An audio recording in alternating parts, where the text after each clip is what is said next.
Hello, welcome, my neighbors. I am so glad that you joined us and to listen to our next passages in the book of Genesis. Um, we'll start at the end of the previous chapter, the last paragraph, and it reads, Rebekah said to Isaac, I am tired of living because of the daughters of Heth. If Jacob takes a wife from the daughters of Heth, like these, the daughters of the land, what good will my life be to me? So Isaac called Jacob and charged him, You shall not take a wife from the daughters of Canaan. Arise, go to Paddan-aram, to the place of Bethuel, your mother's father. From there take to yourself a wife from the daughters of Laban, your mother's brother. May God most powerful bless you, Jacob, and make you fruitful and multiply you, so that you may become a multitude of peoples. May God also give you the blessing of Abraham, to you and to your descendants, so that you may possess the land where you live as a stranger, which God gave to Abraham. Then Isaac sent Jacob away, and he went to Paddan-aram to Laban, son of Bethuel the Aramean, the brother of Rebekah, the mother of Jacob and Esau. Esau saw that Isaac had blessed Jacob and sent him away to Paddan-aram to take a wife from there. When Isaac blessed him, he commanded, You shall not take a wife from the daughters of Canaan. And that Jacob listened to his father and mother and had gone. So Esau perceived that the daughters of Canaan displeased his father. Isaac and Esau went to Ishmael and married. Besides the wives he had, Mahalath, the daughter of Ishmael, Abraham's son, the sister of Naboth.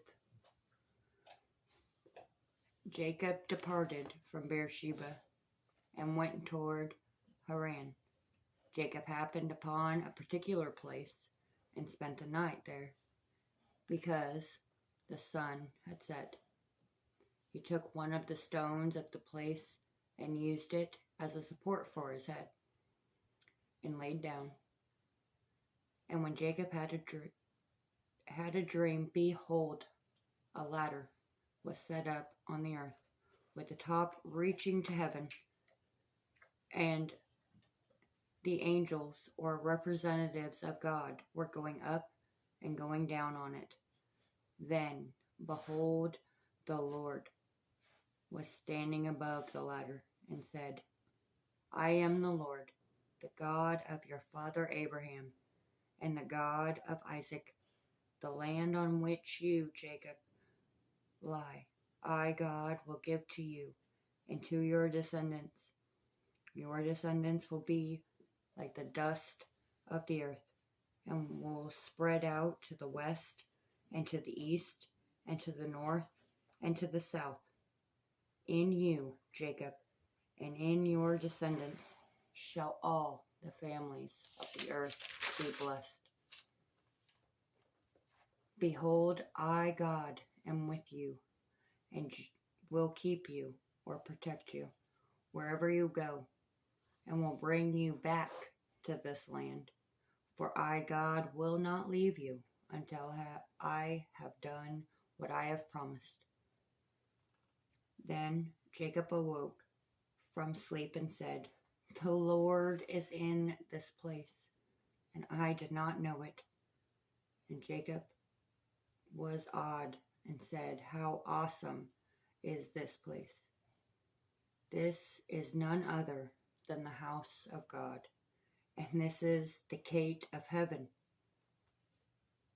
So Jacob got up early in the morning and took the stone that he used as a support for his head and set the stone up as a memorial stone and poured oil on its top. Then Jacob named that place Bethel. However, previously the name of the city was Luz. Jacob also made a vow saying, "If God will be with me and will keep me on this journey that I take, and give me food to eat and garments to wear, and I return safely, then the Lord will be my God. This stone, which I have set as a memorial stone, will be God's place, and of everything you, God, give, I will assuredly give a tenth to you." Then Jacob set out on his journey. He went to the land of the people of the east. Jacob looked and saw a well in the field, and 3 flocks of sheep were lying there beside it, because the people watered the flocks from that well. The stone on the mouth of the well was large. When all the flocks were gathered together there, the people would roll the stone from the well and water the sheep. Then they would put the stone back in place. Jacob said to the people, "My brothers, where are you from?" They said, "We are from Haran." So Jacob asked, "Do you know Laban, the son of Nahor?"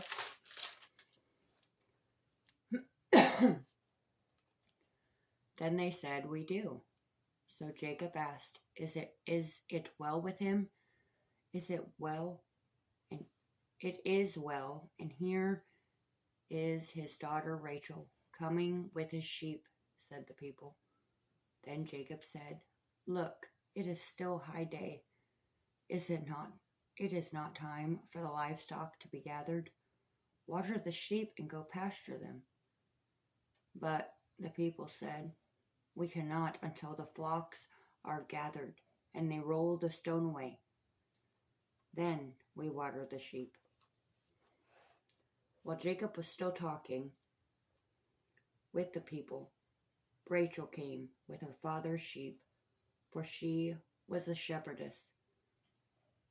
When Jacob saw Rachel, the daughter of Laban, and the sheep of his mother's brother, Jacob went up and rolled the stone away from the mouth of the well and watered the flock. Then Jacob kissed Rachel and raised his voice and wept.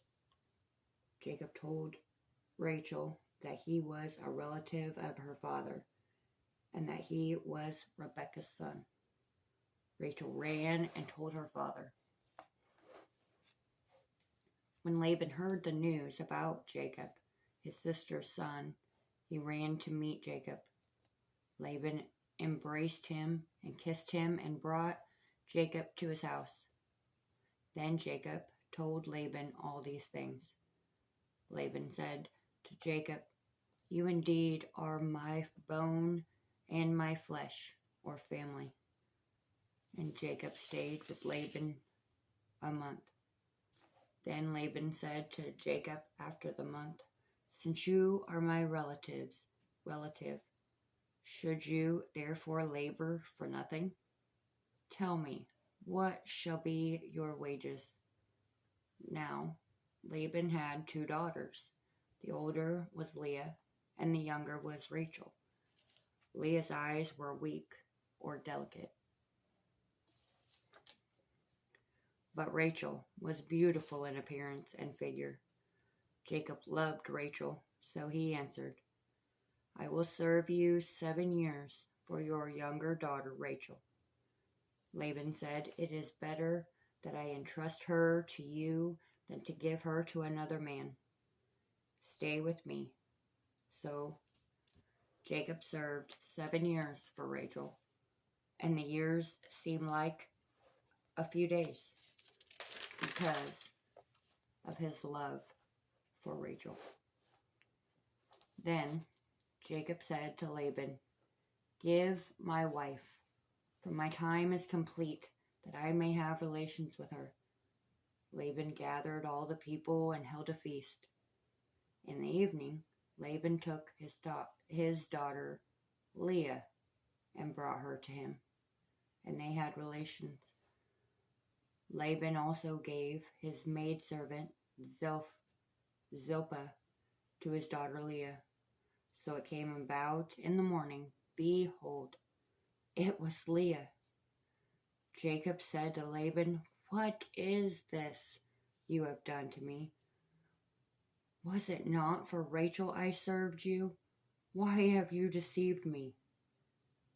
But Laban said, "It is not our practice to marry off the younger before the firstborn. Complete a week of this one, and I will bestow to you Rachel also, for the labor which you shall serve with me for another 7 years." Jacob did so and completed her week, and Laban gave Jacob his daughter Rachel as his wife. Laban also gave his maidservant Bilhah to his daughter Rachel, so they had relations also, and indeed Jacob loved Rachel more than Leah. Jacob served Laban for another 7 years. Now the Lord saw that Leah was unloved, and he opened Leah's womb, but Rachel was unable to have children. Leah conceived and gave birth to a son, and named him Reuben, for she said, "The Lord has seen my misery. Surely now my husband will love me." Then Leah conceived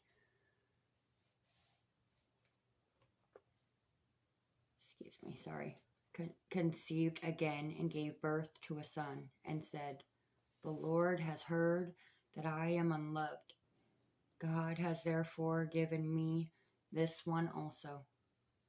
So Leah named him Simeon. And Leah conceived again and had another son, and said, "Now this time my husband will become joined to me, because I have borne him 3 sons. Therefore he was named Levi. And again Leah conceived and gave birth to a son, and said, "This time I will praise the Lord." Therefore Leah named him Judah. Then Leah stopped having children. Now when Rachel saw that she had not borne Jacob children, Rachel became envious of her sister. She said to Jacob, "Provide me children, or else I will die." Then Jacob's anger burned against Rachel and said, "Am I in the place of God, who has withheld from you the fruit of the womb?" Then Rachel said, "Here is my maidservant, Bilhah. Have relations with her, that she may give birth, so that by her I may obtain a child." So Rachel gave Jacob her maid as a wife, and Jacob had relations with her. Bilhah conceived and bore Jacob a son. Rachel said, "God has vindicated me, and has indeed heard my voice, and has given me a son." Therefore Rachel named him Dan. Rachel's maid Bilhah conceived again and bore Jacob a second son. So Rachel said, "Mighty wrestling I have wrestled with my sister. I have indeed prevailed." So Rachel named him Naphtali. Then Leah saw that she had stopped having children. Leah took her maid Zilpah and gave her to Jacob as a wife. Leah's maid Zilpah bore Jacob a son. Then Leah said, "How fortunate!" So Leah named him Gad. Leah's maid Zilpah bore Jacob a second son, and Leah said, "Happy am I, for women will call me happy."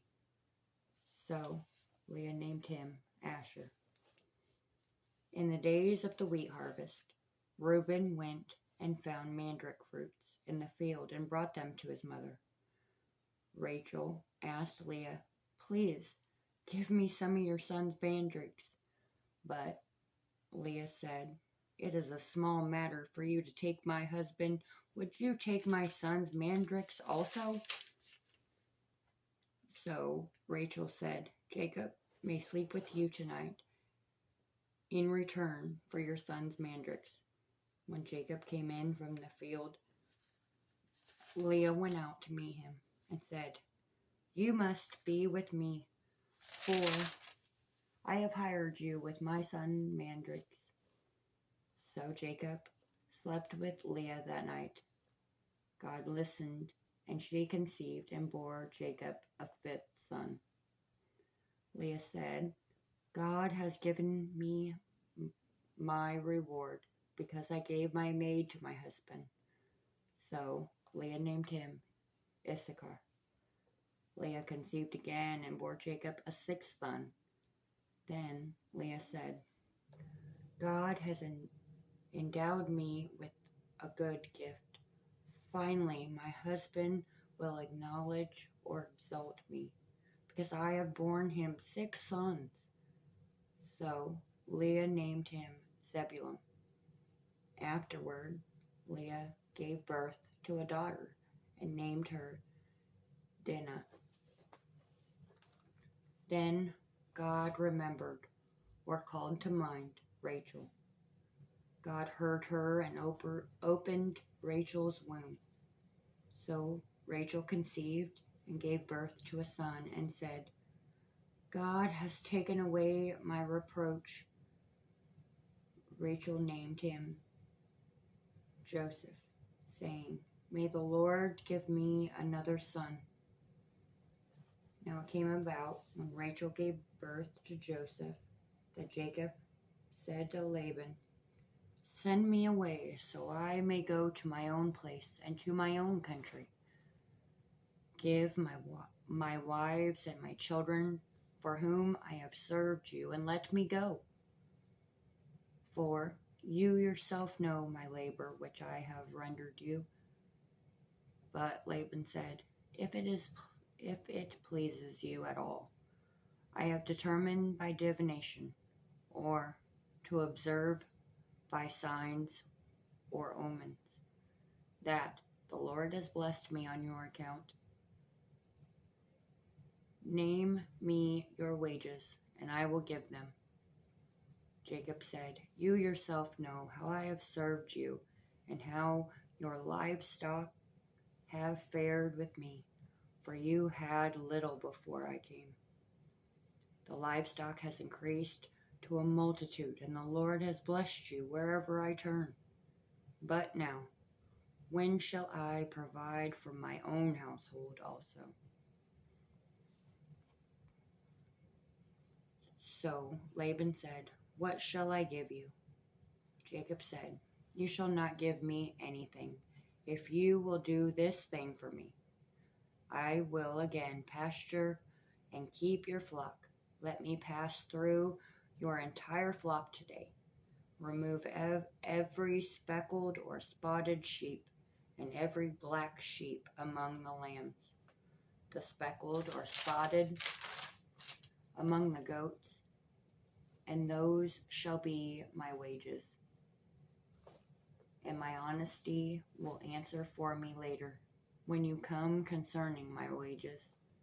Every one that is not speckled or spotted among the goats, or black among the lambs, with me will be considered stolen." Laban said, "Good, let it be according to your word." So Jacob removed that day the striped or speckled male goats, and all the speckled or spotted female goats, every one with white on it, and the black ones among the sheep and put them in the care of his sons.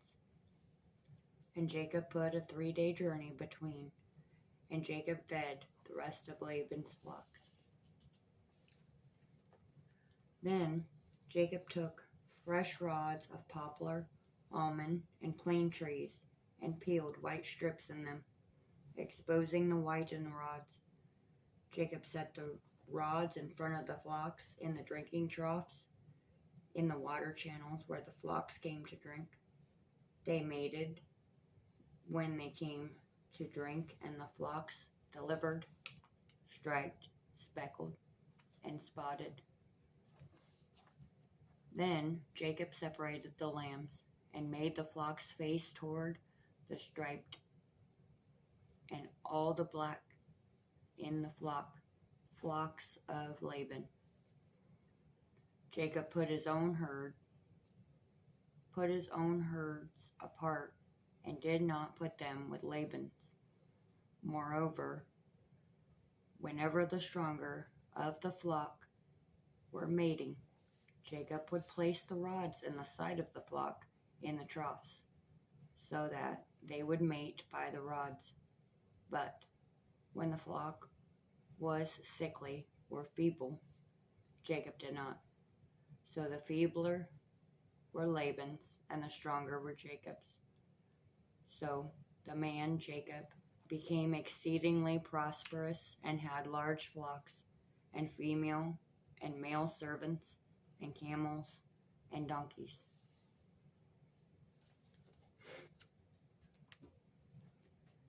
Next time we'll continue to see what happens with Jacob and his 4 wives and many sons and daughters. I thank you for joining me. I hope this has been a blessing by hearing the scriptures, just hearing and listening without breaks and separation, just learning from what God has inspired these men to write to us. I thank you for joining me. I hope you have a blessed and wonderful day, and may God bless you.